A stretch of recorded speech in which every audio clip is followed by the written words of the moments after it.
La entrevista con Pedro Ferriz de Con. Central FM. Equilibrio. Bueno, quiero agradecer, como siempre, el que esté conmigo esta mañana, Mariana Campos. Ella es coordinadora del programa de gasto público de México Evalúa. Y Mariana, muchas gracias por estar conmigo esta mañana. Buenos días. Gracias a ti, Pedro. Saludos a todo tu auditorio. Buenos días. Mariana, hemos venido hablando sobre este compromiso que tiene el presidente de la República de no subir el precio de la gasolina, pero ¿a costa de qué, Mariana? Bueno, Pedro, la situación de las finanzas públicas es, yo diría, crítica. México nunca ha sido un buen recaudador de impuestos. Además, bueno, pues los efectos de haber tenido un año previo a la pandemia con crecimiento negativo, luego la crisis por COVID, pues han dejado a la recaudación tributaria bastante endeble y creciendo de manera marginal. Así creció a la mitad del sexenio. Y pues empezamos este año 2022 con una muy mala noticia, un desplome en la recaudación del IVA. Y muchos pensarían que pues ahorita estamos teniendo excedentes petroleros. Por supuesto, eso es cierto, porque ha subido mucho el precio del petróleo. Sin embargo, un efecto de la subida del precio del petróleo es el incremento en el precio de las gasolinas. Y pues el gobierno ha expresado su compromiso para que pues no incrementen de manera significativa, y se están utilizando pues los excedentes petroleros para compensar la renuncia que el gobierno ya ha hecho oficial al cobro del IEPS. En todo esto, Mariana, ha habido también una política para Petróleos Mexicanos que está pasando por uno de sus, yo no sé si malos momentos o momentos terminales en su vida después de las pérdidas acumuladas que ha venido teniendo a lo largo de los años. Pero dentro de las políticas que el propio presidente ha anunciado está la idea de una plataforma petrolera más baja, es decir, menos exportación de petróleo, lo que podría poner a la par el ingreso extraordinario por el aumento del barril con respecto del egreso por el subsidio al IEPS.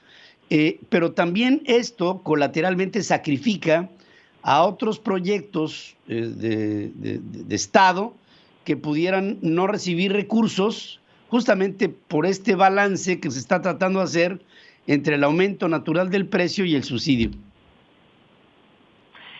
Sí, Pedro, bueno, yo creo que para mí y desde el punto de vista de las finanzas públicas, pues el reducir la plataforma de exportación petrolera pues es una mala idea, porque sobre todo si no tienes pensado e ideado ya un esquema para financiar el gasto público.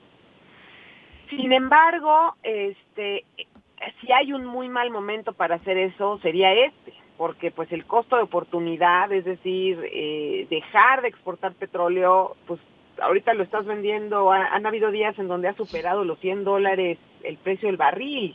Entonces, sería renunciar a un ingreso importantísimo, ¿no? Sí. Sinceramente creo que sería totalmente anticlimático, por decirlo de una manera. Yo dudo que se lleve a cabo ese plan en estos momentos. Yo creo que el gobierno está preocupado por el precio de las gasolinas, especialmente porque viene la revocación de mandato y porque además tenemos elecciones en el verano, se van a elegir a varios gobernadores de la República. Entonces yo creo que ahorita el gobierno está enfocado en esos procesos y no creo que quieran sacrificar pues votantes, ¿no? Porque tú sabes que es uno de los temas económicos más sensibles en México, el que aumenta el precio de la gasolina. Lamentablemente sí creo que tenemos otras necesidades, especialmente porque el IVA se ha desplomado y entonces pues los excedentes no sé si nos alcancen para compensar el desplome del IVA, a ver cuándo mejora la situación económica. Sabes que la discusión de la reforma eléctrica pues no ayuda a que la economía caliente y tome forma. Entonces yo pienso que por lo menos de aquí a que pasen estos digamos procesos políticos, o sea, la revocación de mandato y las elecciones del verano, el gobierno va a tener el incentivo de seguir invirtiendo recursos en subsidiar las gasolinas, pero la gran pregunta, porque se acaba de anunciar pues prácticamente, no lo anunciaron directamente, pero a mí me parece que así lo entendimos, como el cese del INSABI, y que es el IMSS Bienestar quien toma la batuta para atender a las personas que no cuentan con seguridad social y acceso a la salud por esa vía. Pero la pregunta es cómo se va a financiar eso, porque el INSABI ya no ejerció recursos prácticamente en enero, o sea, prácticamente operó al mínimo con muy poquito dinero. Entonces, la gran pregunta es ¿qué estamos sacrificando? ¿A qué se le va a recortar, ¿no? Y esa es la parte que el gobierno todavía no nos expresa. Nosotros obviamente estaremos analizando el presupuesto y cómo va ejerciéndose. Todavía no tenemos informes de lo que sucedió en febrero, eso se va a publicar hasta fines de marzo, y lo de marzo hasta fines de abril, pero estaremos muy pendientes de esos reportes para saber a qué se le metió la tijera.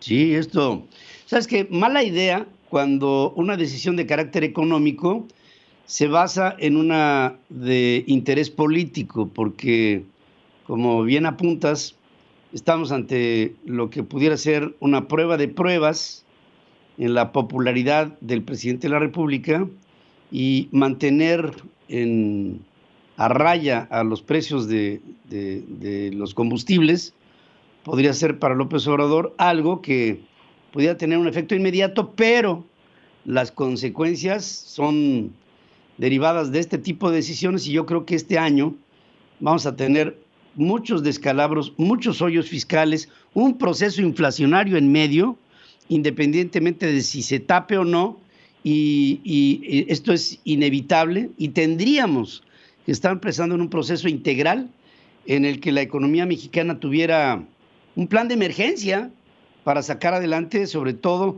a las pequeñas, a las microempresas, y con esto agilizar de otra manera, con productividad, a un país que en este momento se encuentra como anonadado, como espantado ante todo lo que está pasando en México y en el mundo. Yo, Mariana, estoy muy de cerca de los estudios que ustedes realizan, y si me lo permites, adelante en el tiempo, iremos viendo cómo es que esto evoluciona. Por supuesto que sí, Pedro. Yo cerraría muy rápido nada más comentando que la Secretaría de Hacienda ha estudiado anteriormente el tema del subsidio y a quién beneficia y todo, y bueno, pues es bien importante decir que más del 60% de los beneficios llegan a la población que está, digamos, en el 20% de los mayores ingresos, ¿no? Y que el 20% más pobre, por decirlo de una manera, recibe solamente 2.8% del beneficio directo, ¿no? Entonces es importante señalar que este subsidio definitivamente beneficia a las clases más altas de México. Por supuesto que sí. Muchas gracias, Mariana Campos, por tu presencia aquí con nosotros en esta mañana. Gracias. Hasta luego, buen día, estamos en contacto. Gracias, como siempre, buen día. Coordinadora del programa de Gasto Público de México Evalúa. Sigue escuchando a Pedro Ferriz de Con. Central FM.